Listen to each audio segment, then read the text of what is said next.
Bonsoir, chers compatriotes, et bienvenue. Je suis Serena, et c'est un honneur de vous retrouver pour cette édition toute particulière d'Inside News, la dernière de l'année 2025. En ce 31 décembre, une journée de bilan et d'espérance, nous allons prendre un moment, ensemble, pour regarder notre nation en face. Une nation qui, comme chaque famille congolaise ce soir, est traversée par des sentiments contradictoires. La fierté immense de voir nos léopards briller à la canne et l'anxiété profonde face aux défis qui nous attendent. Cette année s'achève sur un paradoxe saisissant. D'un côté, l'euphorie d'une qualification éclatante au Maroc, un de ces rares moments de communion nationale où, de l'Est à l'Ouest, nous ne vibrons que d'une seule voix.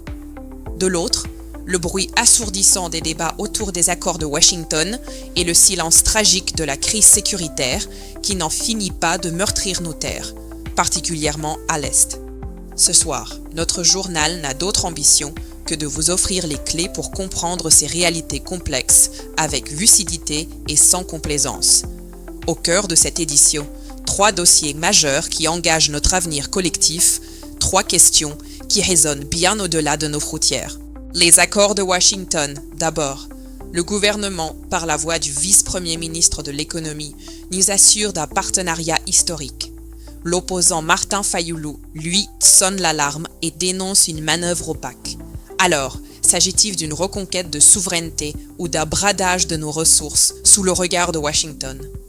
Nous allons confronter les points de vue. Le triomphe de nos léopards ensuite. Une victoire sportive, certes, mais surtout le symbole d'une unité retrouvée. Comment ce succès qui fait rayonner notre drapeau à l'international peut-il inspirer notre nation tout entière? Et enfin, le miroir de nos défis les plus profonds. Nous ouvrirons le dossier du rapport choc de l'UNICEF, publié aujourd'hui même, sur les violences faites à nos enfants.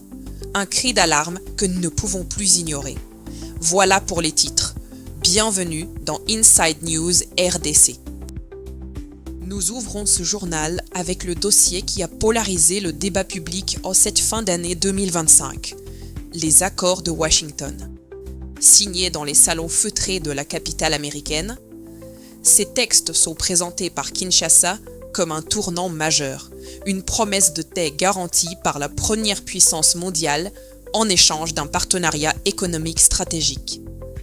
Mais pour une large partie de l'opposition et de la société civile, ces accords soulèvent une crainte fondamentale, celle d'une nouvelle forme de tutelle, d'une perte de souveraineté sur nos ressources les plus précieuses. Entre la promesse d'une paix durable et le spectre du néocolonialisme, où se situe la vérité? Pour y voir plus clair, entrons complètement dans les faits. Le 4 décembre 2025, à Washington, la République démocratique du Congo et les États-Unis signent un accord de partenariat stratégique. Cette signature intervient en marge de la ratification d'un accord de paix entre notre pays et le Rwanda sous l'égide du président américain Donald Trump. Cet accord ne sort pas de nulle part. Comme nous l'avons analysé, il s'inscrit dans un contexte mondial brûlant, la guerre pour l'accès aux minerais critiques. Le cobalt, le coltan, indispensables à la transition énergétique et à la révolution numérique en Occident, sont au cœur d'une lutte d'influence féroce avec la Chine. Washington, en se positionnant comme partenaire de la RDC, cherche avant tout à sécuriser ses propres chaînes d'approvisionnement industriel et de défense. Face aux critiques, le gouvernement a tenu à rassurer. Le vice-premier ministre de l'économie, Daniel Mukoko Samba, a été catégorique. Il ne s'agit, je cite, ni d'un deal, ni d'un contrat pour brader les intérêts de la RD Congo. Il défend un partenariat visant l'industrialisation et la transformation locale de nos minerais, le tout dans le strict respect de nos lois. Pour garantir le suivi, un comité de pilotage conjoint composé de 5 représentants de chaque pays se réunira dès mars 2026. Mais ce discours se heurte à une réalité têtue. L'opposant Martin Fayulu nous rappelle les faits implacables. Alors même que ces accords étaient paraphés, plus de 8 millions de Congolais sont déplacés sur leur propre sol. L'agression rwandaise, que ces textes sont censés stopper, se poursuit. La paix, condition de tout développement, reste une promesse lointaine pour des millions de nos compatriotes à l'Est. C'est sur ce décalage que s'appuie Martin Fayulu. Il qualifie ces accords d'opaques, dénonçant des décisions qui engagent notre avenir, je cite, « sans débat national, sans transparence et sans consentement populaire ». Face à ce qu'il perçoit comme un passage en force, il réitère son appel à un dialogue national inclusif qu'il considère comme une nécessité vitale pour refonder un consensus national.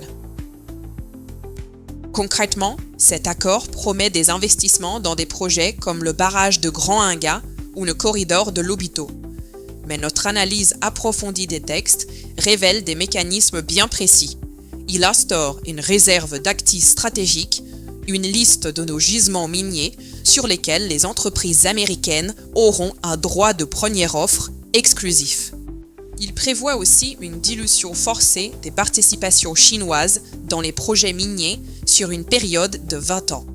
Enfin, il oblige la RDC à adopter, dans les 12 prochains mois, 6 réformes fiscales majeures, incluant une clause de stabilisation des impôts pour les entreprises et un remboursement accéléré de la TVA. Les détails de ces clauses, les enjeux cachés et la mécanique de ce partenariat qui engage notre avenir, nous les avons décortiqués pour vous dans une analyse complète que je vous invite à retrouver sur notre chaîne. Elle s'intitule « Accord de Washington. Le Congo vend-il sa paix ou conquiert-il sa souveraineté ?» Mais des questions permanentes demeurent. Ce dossier complexe nous laisse avec 2 interrogations fondamentales. Premièrement, la garantie américaine suffira-t-elle à imposer une paix que 30 ans d'accords n'ont jamais pu consolider? Deuxièmement, a-t-il réellement les moyens de négocier d'égal à égal avec la première puissance mondiale? Ou formalisons-nous simplement une nouvelle forme de dépendance? Pendant que les couloirs du pouvoir bruissent de ces questions géopolitiques, un autre son, plus joyeux, unifie la nation entière, celui des stades de la CAN au Maroc. Dans une année marquée par les divisions et les crises, le football nous offre ce qu'il a de plus beau, un moment d'unité et de fierté pure. Le parcours de nos léopards à la Coupe d'Afrique des Nations est bien plus qu'une performance sportive. C'est un baume sur les plaies d'une nation qui a tant besoin de célébrer ensemble. Ce phénomène n'est pas unique au Congo. Il a une résonance universelle. L'histoire nous a montré comment, dans des nations traversées par des conflits, une victoire sportive peut transcender les clivages. On se souvient de l'Irak, déchiré par la guerre, remportant la Coupe d'Asie en 2007, offrant à son peuple un rare moment de communion. Aujourd'hui, nos léopards nous offrent ce même cadeau. La qualification pour les 8e de finale a été assurée avec la manière. Une victoire nette, 3-0, contre le Botswana. Le sélectionneur Sébastien Desabre a salué l'homogénéité du groupe, après avoir changé 7 joueurs sans altérer la qualité du jeu. L'équipe se projette déjà sur le prochain défi, un choc contre l'Algérie, qualifié de grand match africain. L'homme du match, le génial Gaël Kakuta, auteur d'un doublé et d'une passe décisive, a résumé le sentiment général en une phrase. Il y a quelque chose de fort et de sain qui a été formé dans ce groupe. L'enjeu est d'autant plus grand que, fait historique, notre pays n'a jamais battu l'Algérie en match officiel. Une occasion de briser la malédiction. Mais au-delà des pelouses, un autre Congolais est devenu une star de cette CAN. Son nom, Michel Kouka. Son surnom, Lumumba. Vous l'avez tous vu. Immobile, silencieux, grappé dans nos couleurs, il reste debout pendant 90 minutes en hommage à Patrice Emery Lumumba. Son style unique et sa passion silencieuse ont captivé les médias du monde entier. Il est devenu une immense source de fierté pour nous tous. L'histoire de Lumumba, croc de vie pure de notre championnat national, est aussi un rappel. Elle interpelle nos autorités sur la nécessité de revaloriser le football local, ce vivier qui a toujours offert à la RDC des talents capables de briller sur la scène mondiale. Cette fierté, si palpable dans les stades, se heurte malheureusement à une réalité bien plus sombre que les chiffres officiels peinent à masquer. Une réalité qui touche nos enfants au plus profond de leur chair. Nous abordons maintenant le dossier le plus difficile de cette soirée, avec la gravité qu'il impose. Aujourd'hui même, l'UNICEF a publié un rapport qui sonne comme un acte d'accusation. Un document accablant qui nous force, en tant que nation, à regarder en face une crise que l'organisation qualifie d'endémique et systémique, la violence sexuelle contre les enfants de la RDC. Les chiffres sont insoutenables. Durant les 9 premiers mois de cette année 2025, plus de 35 000 cas de violences sexuelles contre des enfants ont été recensés. C'est 3 fois plus qu'en 2022. Et l'UNICEF le précise, ce bilan est largement sous-estimé. La peur, la stigmatisation et l'insécurité empêchent des milliers d'autres victimes de se faire connaître. Si les conflits armés à l'Est sont un facteur aggravant majeur, le rapport est formel. Aucune province n'est épargnée. À Kinshasa, au Kasaï, la pauvreté et la déscolarisation créent un terreau fertile pour l'exploitation. Le mal ronge notre société de l'intérieur. La directrice générale de l'UNICEF, Catherine Russell, a partagé une image poignante qui résume la tragédie, celle de ces mères qui marchent des heures, portant leurs filles violentées qui ne peuvent plus se tenir debout, simplement pour atteindre un centre de santé. Ces témoignages, dit-elle, sont les mêmes d'une province à l'autre, signe d'une crise profonde. Ce rapport de l'UNICEF n'est pas qu'une tragédie humaine, c'est aussi un diagnostic économique. La pauvreté et la déscolarisation qu'il pointe comme des catalyseurs de violence sont précisément les maux que le gouvernement prétend combattre avec ses grands projets. Mais, entre les annonces de zones économiques spéciales et la réalité de nos enfants brisés, y a-t-il un pont ou un gouffre béant? Le gouvernement multiplie les initiatives pour bâtir une souveraineté économique, mais sur le terrain, pour des millions de nos compatriotes, la réalité reste une lutte quotidienne. D'un côté, la vision stratégique. La première ministre Judith Suminwa Tuluka était sur le terrain à Maluku pour inspecter la zone économique spéciale, un projet présenté comme la clé de notre souveraineté industrielle. Mais des visites ministérielles suffiront-elles à transformer des promesses en usines et des usines en emplois dignes pour les Kinois? Un autre modèle, plus concret, est celui de Pharmakina au Sud Kivu. Dirigée par Roland de Corvée, cette usine est la seule en Afrique à produire des antipaludiques à partir de la quinine locale. C'est là que notre drame rencontre une dynamique mondiale.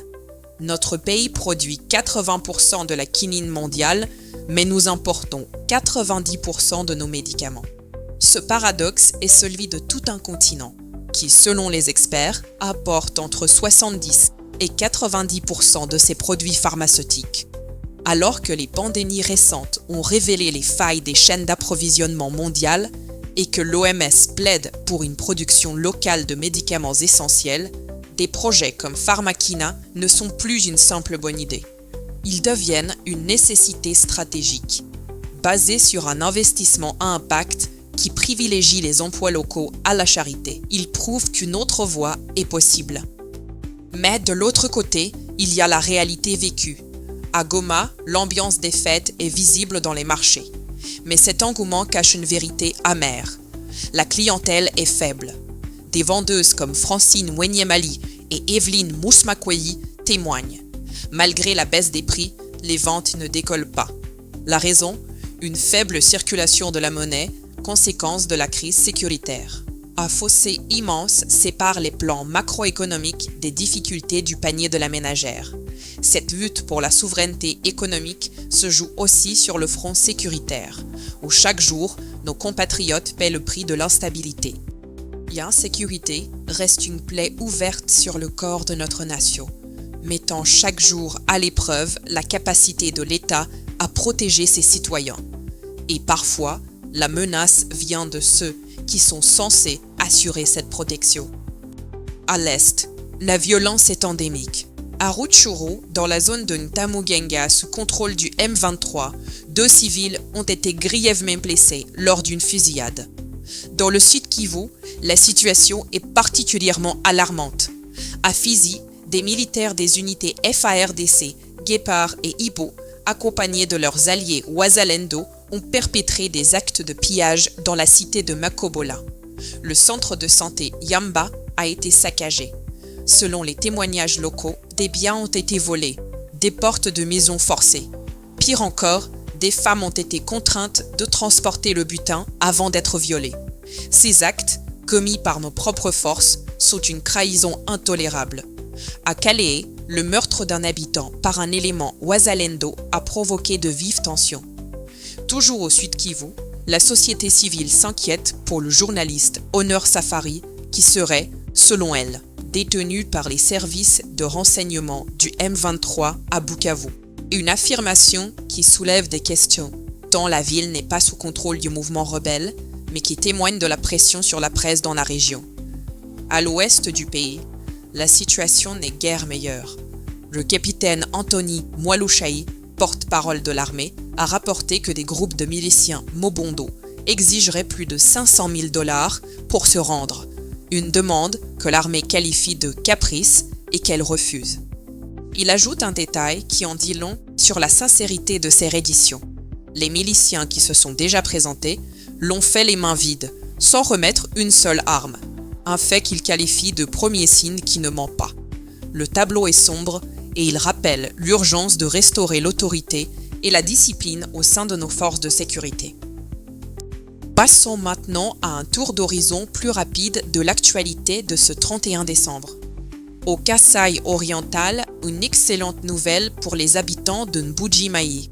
L'électricité a été rétablie après plusieurs semaines de coupure, juste à temps pour les célébrations du Nouvel An. Ce retour du courant permet également d'améliorer significativement la desserte en eau potable dans la ville. À Kinshasa, l'Assemblée provinciale a adopté un projet de budget pour l'exercice 2026. Il est chiffré à plus de 3 200 milliards de francs congolais, soit environ 1 milliard et 100 millions de dollars américains. En diplomatie, après quelques jours de bataille diplomatique, la RDC et le Royaume-Uni ont entamé des concertations sur le retour des ressortissants congolais en situation irrégulière sur le territoire britannique. Mais Kinshasa insiste sur le respect des droits humains et des mécanismes d'identification clairs. Dans l'Achopo, un nouveau directeur a été nommé à la tête de la DINACOPé, l'organisme en charge de la paye des enseignants. Parallèlement, dans la commune de Makiso à Kisangani, les autorités locales lancent un appel pour obtenir plus de moyens afin de lutter contre l'insécurité urbaine grandissante. Et pour finir, dans le secteur bancaire, Access Bank RDC SA a annoncé la nomination d'un nouveau directeur général. Il s'agit de M. Adeboye Ayewamid Isaac, un dirigeant bancaire chevronné qui prend ses fonctions pour piloter la nouvelle phase de croissance de la banque. Nous voici au terme de cette édition spéciale. Si nous devions retenir 4 points essentiels de cette fin d'année 2025, ce serait ceci.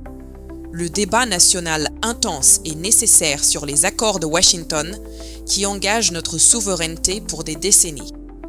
La qualification éclatante de nos léopards pour les 8e de finale de la CAN, une bouffée d'oxygène et de fierté nationale. Le rapport alarmant de l'UNICEF, qui nous place face à notre responsabilité collective de protéger nos enfants. Et enfin, la persistance inacceptable de l'insécurité, que ce soit à l'est ou dans l'ouest de notre pays. Retrouvez nos analyses approfondies sur notre chaîne YouTube, notamment notre décryptage complet des accords de Washington. Nous aurons le plaisir de vous retrouver l'année prochaine pour une nouvelle année d'informations rigoureuses à vos côtés. Pour conclure, permettez-moi de vous adresser, à vous tous, chers compatriotes, mes vœux les plus sincères pour l'année nouvelle.